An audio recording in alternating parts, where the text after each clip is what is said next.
Eu sou o Matheus, estarei palestrando aqui para vocês durante esses 30 pouquíssimos minutos, mas vamos lá. Pessoal, Hacking e Cybersecurity. Como garantir a segurança na ascensão da inteligência artificial, certo? Primeiro, falar um pouco sobre mim. Eu sou formado em análise de sistemas, especialista em perícia forense computacional, pós-graduando em investigação de cybercrimes, mestrando em engenharia da computação pela Universidade Federal do Estado do Rio Grande do Norte, professor da Universidade Federal Rural do Semiárido, cujo qual alguns alunos meus estão aqui hoje me prestigiando, professor também da Escola Técnica de Informática de nível médio, na cidade de Apodi, a Escola Estadual Professor Antônio Dantas, que também tem alguns amigos que eu trouxe, e alunos, né, que eu trouxe em caravana, certo? Além disso, sou hacker ético profissional e um grande entusiasta da área da cibersegurança. Cara, nós vamos seguir hoje esse raciocínio aqui.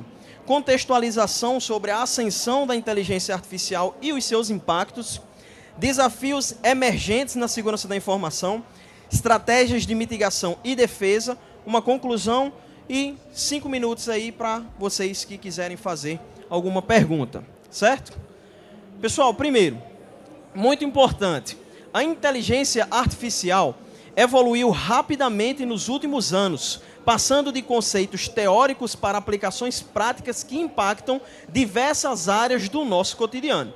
Inicialmente, a IA estava restrita a laboratórios de pesquisas e projetos experimentais. Mas com o avanço da capacidade computacional e o desenvolvimento de algoritmos mais sofisticados, ela se tornou uma ferramenta poderosa em múltiplos setores. Primeiro, alguém aqui sabe quem é o pai da inteligência artificial? Ninguém? Quem? Quem foi que disse? Alan Turing, matemático, como o meu pai, que inclusive está aqui, pai da ciência da computação e da inteligência artificial. E ainda nos períodos da Segunda Guerra Mundial, Alan Turing disse coisas que servem para o estudo da computação teórica até os dias de hoje.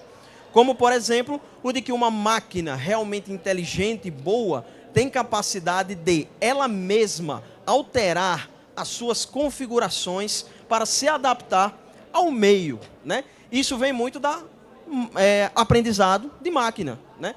Então, Alan Turing, uma grande figura no nome da inteligência artificial e o primeiro grande hacker que o mundo já teve, né? Que inclusive salvou milhões de vidas. Pessoal, dando continuidade, hoje nós temos uma facilidade de acesso muito grande.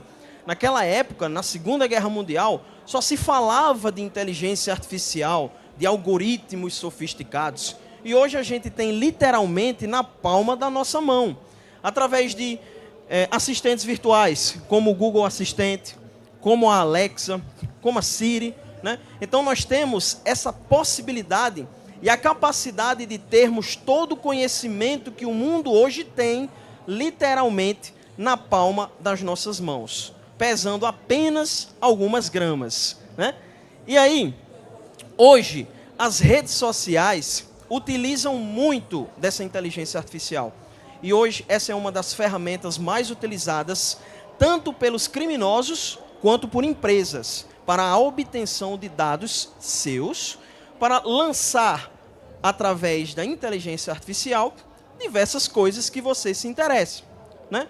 Você está lá de boas, curtindo, jogando seu joguinho, e aí pesquisa, sei lá, um tênis. Quando você entra no seu Instagram, no Facebook, começa a aparecer um montão de propaganda justamente daquele tênis que você estava olhando.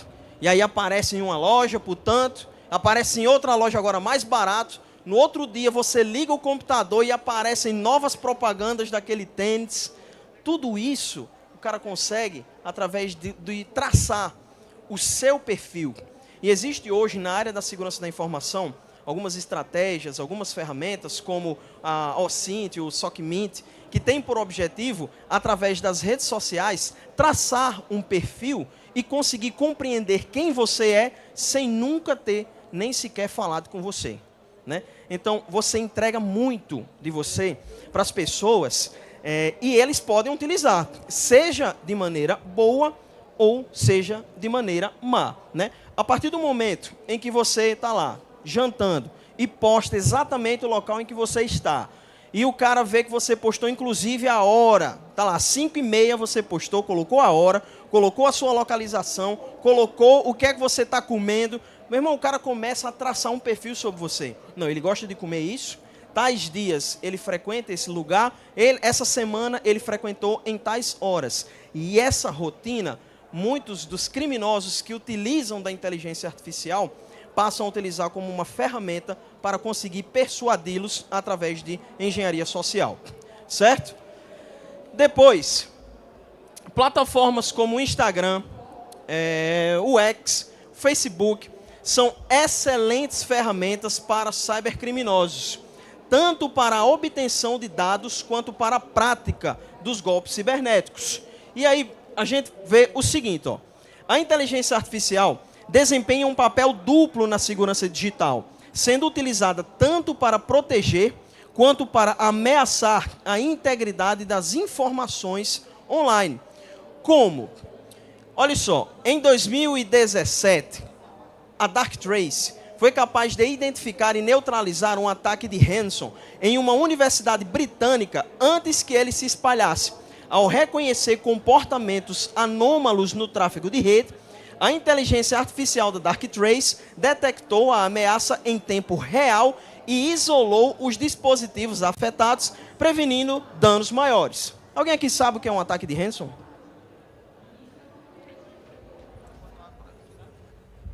Tá dando pra escutar? Eita.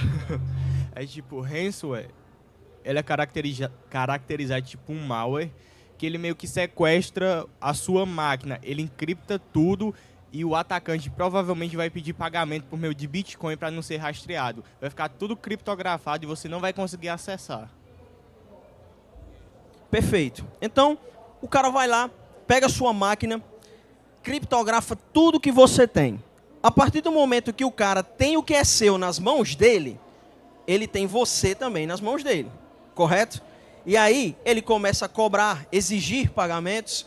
E aí a Darktrace, que inclusive é uma das grandes big techs da área da segurança da informação hoje, eles trabalham com inteligência artificial e eles conseguem detectar em tempo real tráfegos e diversos tipos de anomalias em uma rede. E através disso conseguem neutralizar o ataque. Certo? Também o Microsoft Defender. Cara, muitos de vocês não estão nem aí para isso aqui. Aparece lá, faça uma atualização. Você ignora. Aparece o símbolozinho em vermelho lá embaixo do Windows pedindo, implorando, clamando para que você atualize. E você aperta no botão lembrar depois. Cara, o Windows Defender, ele é uma ferramenta excelente, é excepcional. Ele também consegue, em tempo real, ver quando um ataque está sendo feito, neutralizar e até mesmo impedir que ele se espalhe, caso ainda consiga penetrar a sua rede. Certo? E aí, cara, exemplos de ameaças com inteligência artificial.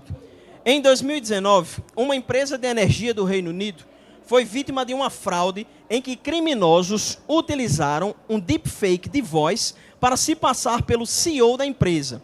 A voz gerada por inteligência artificial convenceu um executivo a transferir 220 mil euros para uma conta bancária controlada pelos criminosos, mostrando como deepfakes podem ser usadas para fraudes bem sofisticadas. E recentemente, a gente vê que essas deepfakes estão cada vez em maior número, inclusive nas redes sociais, que a gente tão inocentemente utiliza, achando que não pode acontecer nenhum problema, né? Beleza. Então, olha só. Em 2020, pesquisadores de cibersegurança descobriram uma nova geração de ataques de phishing, onde a inteligência artificial era usada para analisar perfis de redes sociais e criar mensagens altamente personalizadas. Então o cara pega uma rede social, encontra o seu perfil, utiliza essa IA para fazer uma varredura completa no seu perfil, vê a forma que você se comunica, as gírias que você utiliza, as pessoas que você mais interage, e elas são capazes de simular que são vocês. E dessa forma, persuadir pessoas que estão ao seu redor também. E elas vão acabar sendo vítimas, né?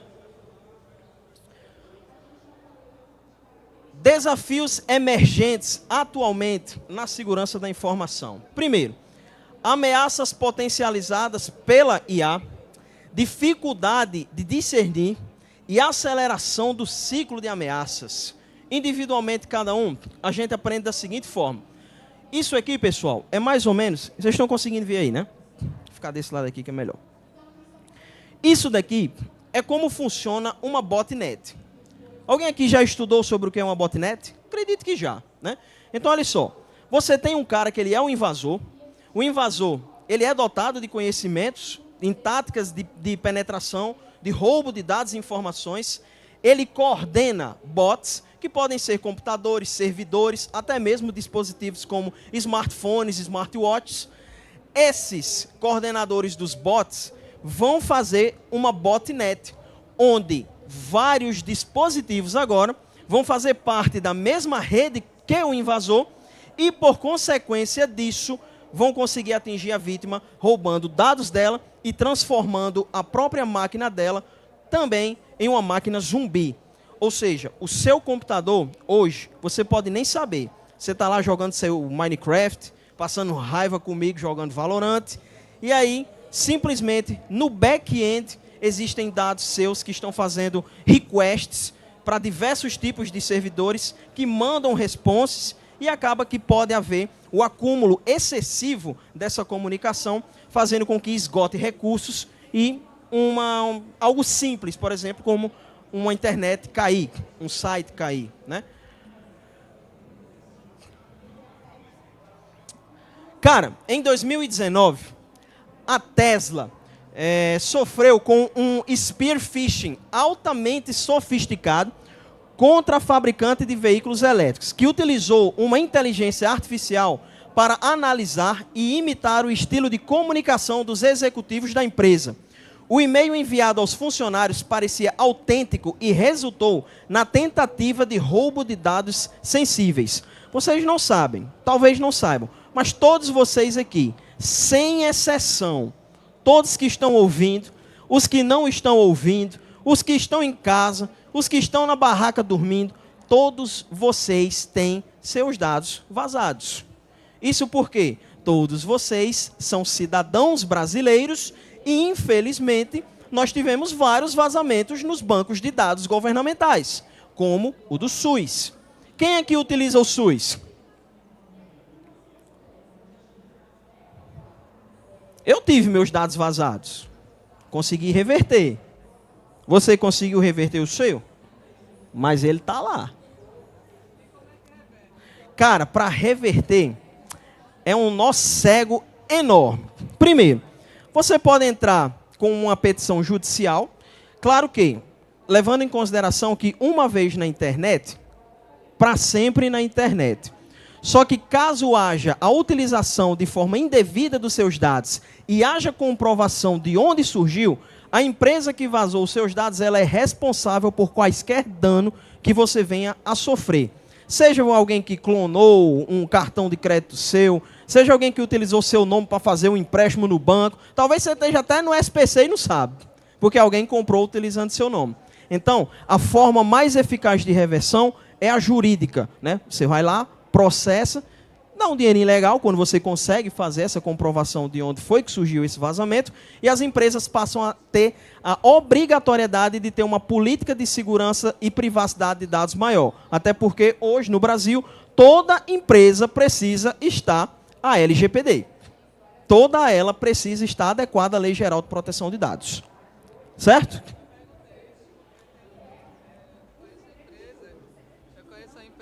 Que vazou os dados de 100% dos clientes e essa empresa tem milhões de clientes.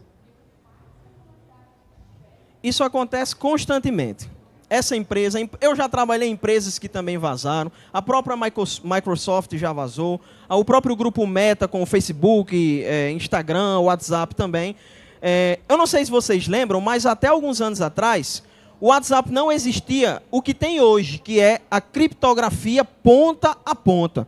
Quando você conversa com uma pessoa, você está conversando com uma pessoa, só você e aquela pessoa sabem o que está sendo conversado. Nem o próprio grupo Meta, nem o WhatsApp sabe uma palavra que você está trocando com aquela pessoa. Inclusive, esse foi um dos pontos que eu levantei em uma documentação de análise pericial que eu fiz, para fazer com que uma mulher, lá do estado do Rio Grande do Norte, fosse inocentada da participação de formação de quadrilha, né? Os caras do Ministério Público do Rio Grande do Norte disseram que ela estava utilizando o WhatsApp dela para se comunicar com presos dentro da cadeia de Alcaçuz, que fica lá no Rio Grande do Norte, e essa comunicação, ela estava mandando informações de fora para dentro do presídio e de dentro do presídio para fora. E aí foi perguntado e questionado, como foi que o Ministério Público do Estado do Rio Grande do Norte conseguiu essas informações? E aí, na cláusula, eles colocaram, foi fornecido pelo Grupo Meta. Meu irmão, quando ela me mandou isso e eu analisei a documentação, eu disse, está errado. Está errado. Não, mas você vai contra o Ministério Público? Vou. Não, mas é o Ministério Público. Não me importo. Cara, tudo bem. Ela poderia praticar alguma coisa do tipo? Não sei. Até porque eu não vou dizer o que tinha nas conversas dela pela ética profissional. Mas, se uma prova foi obtida de forma ilegal, ela não pode ser utilizada juridicamente. Como ela obteve de forma ilegal, já que teoricamente eles invadiram o WhatsApp dela e uma invasão não é permitida, a não ser que haja quebra de sigilo e o documento não estava disponível, né? O juizado do Estado do Rio Grande do Norte não fez a liberação através de uma quebra de sigilo. Fiz toda a análise pericial, simulei exatamente o que o Ministério Público disse que tinha feito e não apareceu absolutamente nada. Não tinha. Quando você tentava abrir as conversas, aparecia um monte de letras, códigos de vários tipos diferentes. Às vezes, 3 páginas de código era só um emoji. Só que você não conseguia ver, porque é criptografado. Então, como é que funciona a criptografia ponta a ponta? Existe uma chave no seu dispositivo e existe uma chave no dispositivo dele, da pessoa que você está conversando. Então, quando você manda uma mensagem, ele faz a verificação da chave, vê que é você que está mandando, você tem acesso à mensagem. Da mesma forma, ele tem acesso à mensagem. E mais ninguém. Não existe o acesso por terceiros. Certo? Diga, meu querido.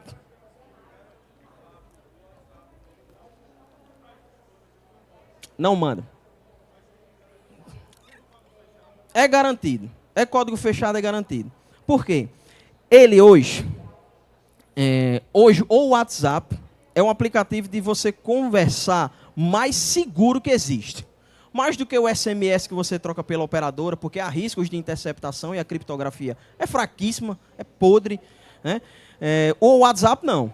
O tráfego, ele não tem como ser pego nem mesmo durante o momento em que uma é mandada para outra. E a mensagem, a partir do momento que você envia, ela já é criptografada, que sai do seu dispositivo. E só vai descriptografar no dispositivo destino, no caso da pessoa que você está conversando. Diga, meu querido.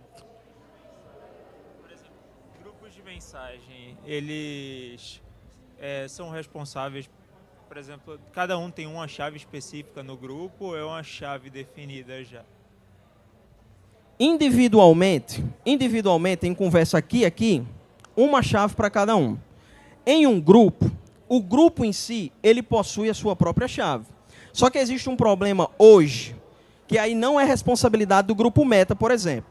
Existe uma aplicação que se chama WhatsApp GB. E o WhatsApp GB, embora você consiga conversar com o seu GB com o WhatsApp convencional, não tem como a empresa garantir a integridade dos seus dados, porque você está utilizando uma aplicação modificada. Entendeu?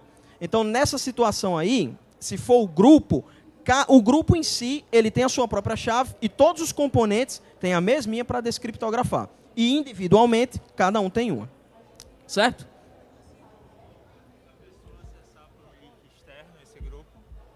É possível acessar essa chave por um link externo no grupo?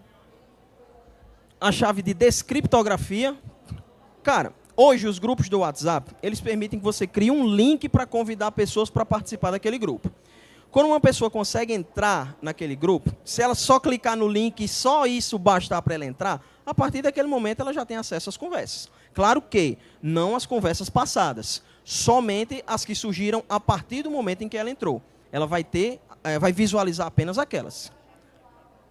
Para ele, vai se manter, certo? A individual.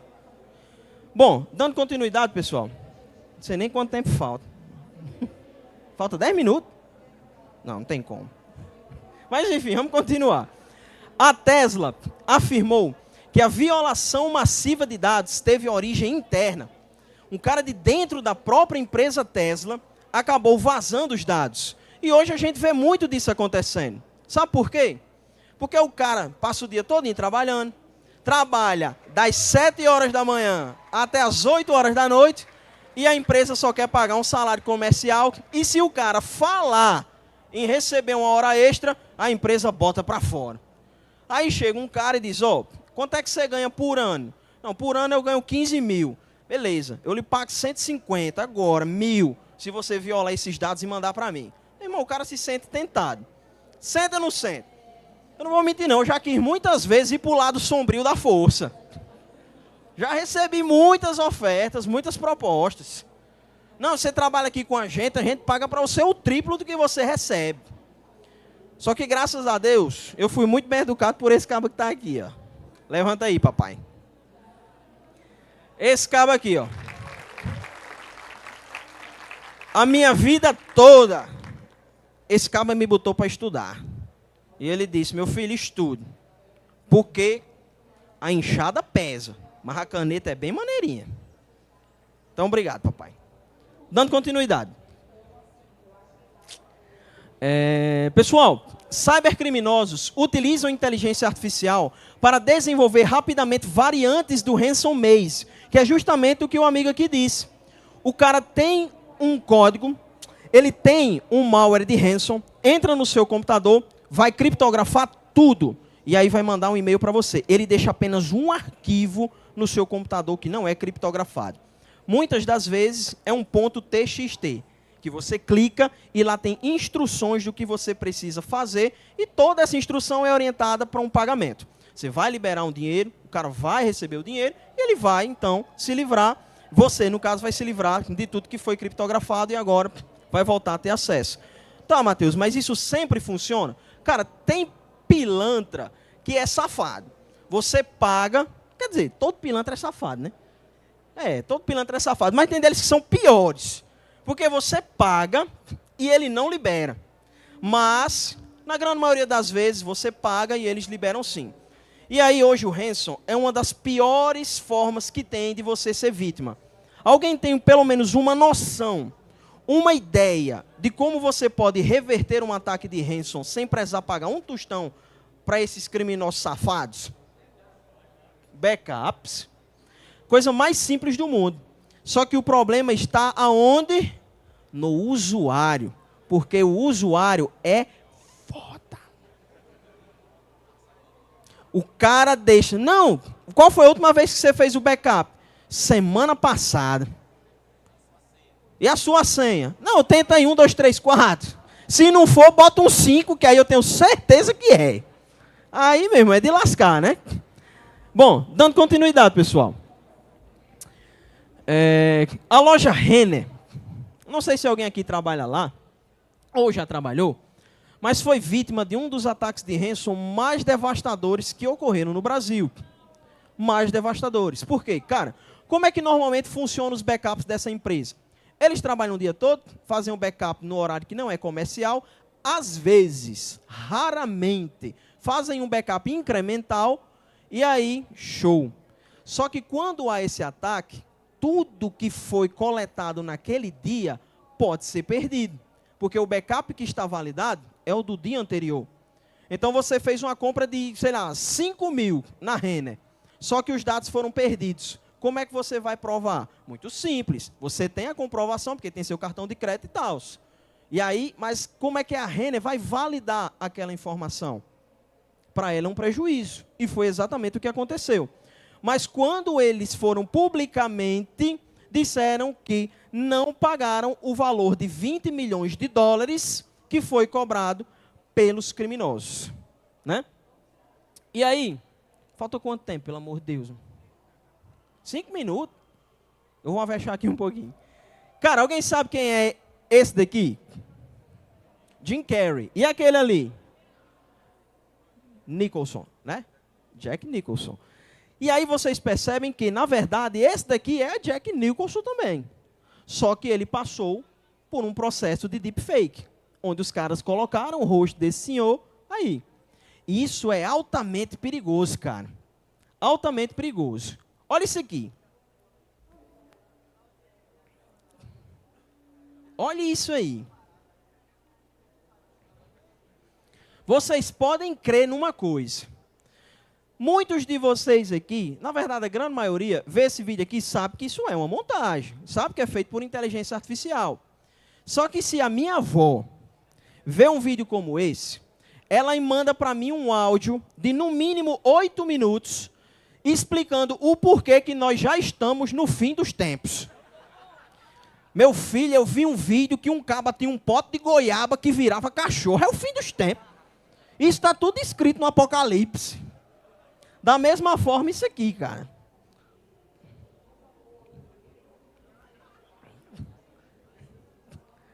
Isso é absurdo. E vocês conseguem ver o quão poderosa uma ferramenta com inteligência artificial pode ser, né? Beleza, continuando. Cara, o velho da Havan, espero que ele não esteja assistindo a minha live. Esse cara, ele ganhou um processo inédito contra o grupo Meta. Por quê? Os caras fizeram um deepfake dele, vendendo iPhones a R$150, sim. Teve gente que acreditou e sim, teve muita gente que comprou. E aí ele processou, dizendo, ó, fizeram um deepfake, utilizaram a plataforma do Meta, o próprio MetaPay lá, né, de propaganda que você paga lá, para divulgar uma informação falsa com o rosto dele. Ele processou, ganhou na justiça, né? Justiça manda o Meta remover anúncio com deepfake de Luciano Hang. E aí, olha só. Escândalos de pornografia que utilizam deepfake. E isso daqui é uma das formas mais cruéis e mais covardes de alguém utilizar a inteligência artificial, cara. E junto com isso daqui, vem um monte de coisas, dando a reputação pessoal e profissional. Nem mais 5 minutos. 2 minutos? Pronto, 2 minutos tá bom. Impacto psicológico e emocional, riscos profissionais e financeiros, desafios nas relações interpessoais, desconfiança nas interações online. O cara fica com a cabeça a mil sem saber o que fazer. Quanto aos danos à reputação, como é que você lida com isso? Recorrer à ação legal para remover o conteúdo falso, além de conscientizar os seus amigos, familiares e empregados sobre a natureza enganosa dos vídeos que ele recebeu com a sua imagem. Os impactos psicológicos, como lidar? Buscar apoio psicológico e emocional é crucial. Psicoterapeutas especializados em trauma digital podem ajudar a desenvolver estratégias de enfrentamento do abuso sofrido. Outro, documentar e reportar a situação às autoridades competentes, além de buscar aconselhamento jurídico para proteger os interesses profissionais. Sobre os desafios nas relações interpessoais, a comunicação aberta é fundamental e é importante que a vergonha e o medo não sejam empecilhos. E, por fim, desconfiança nas interações online, educar-se sobre práticas de segurança online, bem como manter uma rede de apoio digital empático e também confiável. Certo, pessoal? Primeiro, para mitigar isso, educação dos usuários e tecnologia de defesa avançada. Na educação, utilizar senhas fortes. Parem de utilizar senhas como 1234, 23456. Reconhecer links maliciosos. Parem de acreditar que o cara vai lhe dar 2 passagens grátis só porque você comprou um confeito na barraca do tio Chico. né? Outra coisa, reconhecimento de ataques em engenharia social. Se o cara está lhe incomodando muito para você aceitar alguma coisa ou querer alguma coisa, desconfie. Isso aqui é o Silence Protect, né? Uma ferramenta que você pode utilizar para ajudar na defesa. E também o Security X, que também é muito bom. Certo, pessoal? Só para finalizar, a ascensão da inteligência artificial trouxe consigo desafios significativos para a segurança da informação, mas também abriu novas possibilidades para fortalecer as nossas defesas. E hoje, a IA pode ser utilizada para o bem, como, por exemplo, vem aqui, meu filho. Você, vem aqui. Esse menino aqui, ele é meu aluno. Eu sou professor e orientador dele. Nós estamos utilizando a inteligência artificial para fazer com que esse boné simples possa, entre aspas, dar visão a quem não tem visão, né? Tem inteligência artificial capaz de identificar objetos. Mais 5 minutos? Você é o cara. Valeu, obrigado. É um homem, é um homem. Esse boné aqui, explica aí, meu filho. Eu vou ter que explicar, né? Esse aqui é o Sonic Cap 2.0, que é um boné com uma câmera de inteligência artificial que consegue detectar até 80 objetos. Então, só um exemplo. Ele detecta a pessoa e ele vai falar para o deficiente visual. Ah, tem pessoa a 3 metros da sua frente. Tem carro a 4 metros da sua frente, assim por diante. E também tem um sensor ultrassônico que é para medir a distância. Então, ele vai falar a distância e o objeto. E se chegar muito perto do objeto, ele vai começar a apitar para falar que tem um objeto muito perto e você não bater no objeto. Esse é basicamente o uso do Sonic Cap.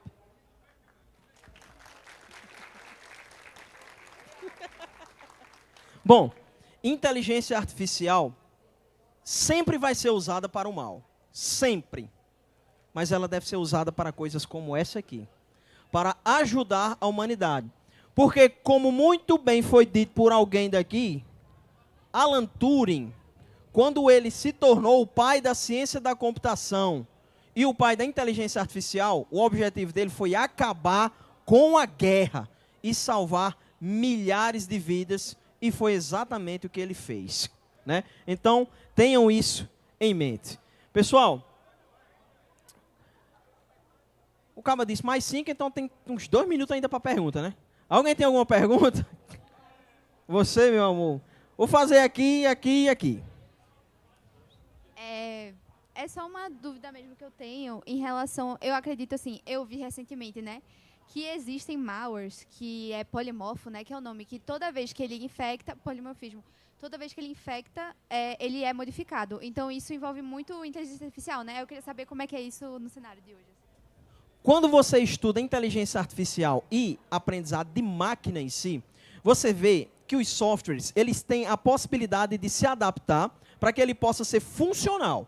Então, olha só, hoje, muito do que você utiliza no iOS ou que você utiliza no Android, muitas das vezes o cara não fez uma programação específica para iOS ou específica para Android. Ele fez uma só e foi capaz de se adaptar, inclusive nos dispositivos mais antigos e os mais atuais também.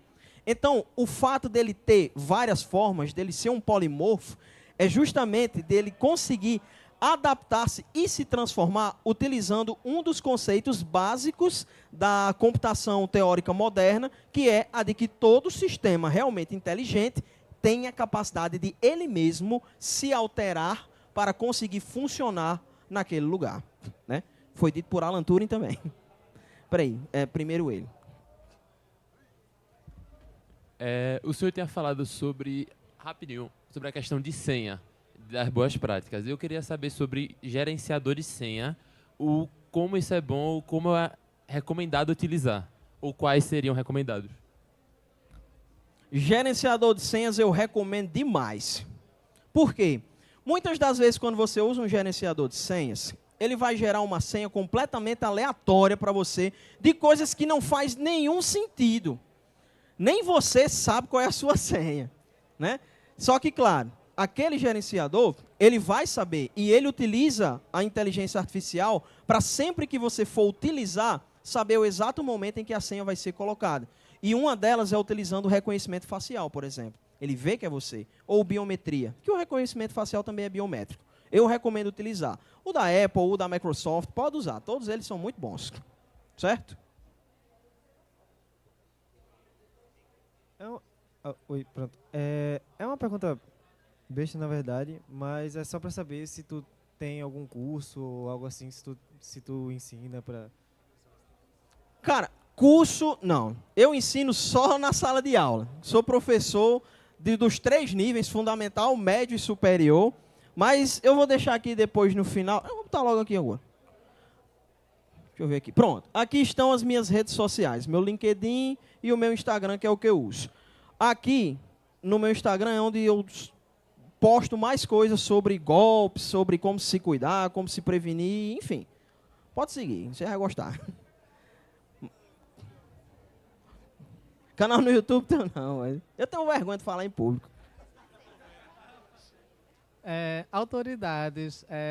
Autoridades como o FBI pode quebrar a criptografia de ponta a ponta do WhatsApp e também o Telegram tão seguro quanto o WhatsApp?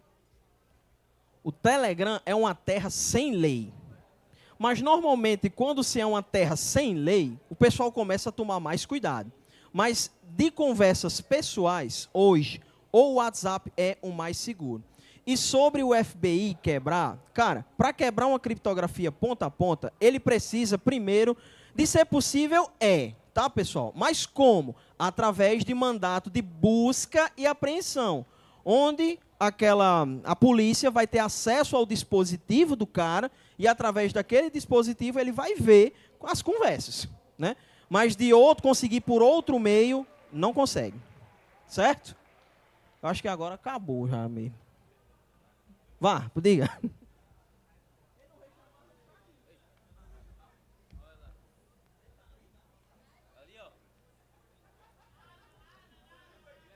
Matheus, Acabou já? é uma perguntinha rapidinho. Última pergunta. Matheus, tu sabe que nós temos ferramentas para usar numa rede que monitora tudo, pode até melhorar a segurança, né, contra os malwares. Sim. Mas o elo mais fraco sempre é o usuário. Sim. Então, o que é que tu acha de um investimento grande num programa de conscientização numa empresa grande, né? Eu trabalho na Receita Federal e lá nós temos 16 mil usuários atualmente. Então, eu queria saber só a tua opinião sobre... Cara, seguinte, quando você falou isso aí, é a coisa mais certa que existe. O lado mais fraco de qualquer sistema é exatamente o usuário. E é por isso que hoje a maior e melhor ferramenta que é utilizada para invasão de dados, roubo de dados, é a engenharia social. Porque ele mexe com aquela pessoa. Né? Não, nós sequestramos aqui sua mulher e a gente quer que você mande agora 5 mil, senão nós vamos mandar só a cabeça dela. Sendo que sua mulher está no quarto. E você naquele momento se aperreou tanto que manda ainda, vou mandar 2 mil de entrada aqui. Aí você entra no carro e diz, mulher, me arrume 3 mil para ele salvar. Né? Então, chega um momento em que a própria pessoa, ela passa por uma pressão tão grande que ela passa a acreditar até mesmo no que é inacreditável.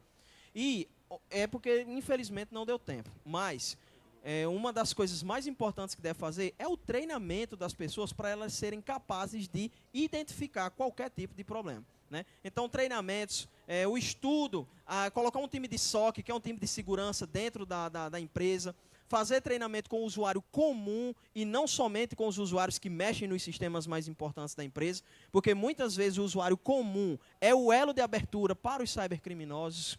Né? Show? Importantíssimo. Atualizar qualquer software. Se